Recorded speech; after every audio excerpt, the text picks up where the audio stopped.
Super puti naman ang mukha ko, Day. I will show you the power of bronzing.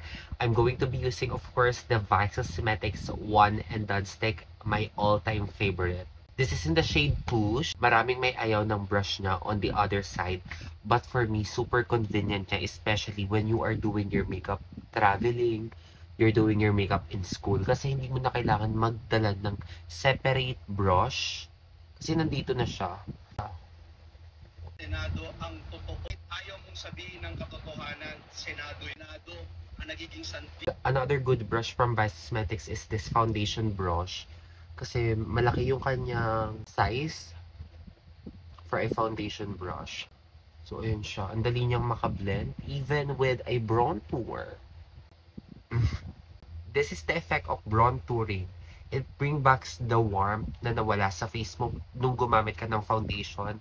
That's why, if you are not so familiar with contouring and ayaw mo naman ng super bronze, definitely the way to go is to do your bronzer. Diba?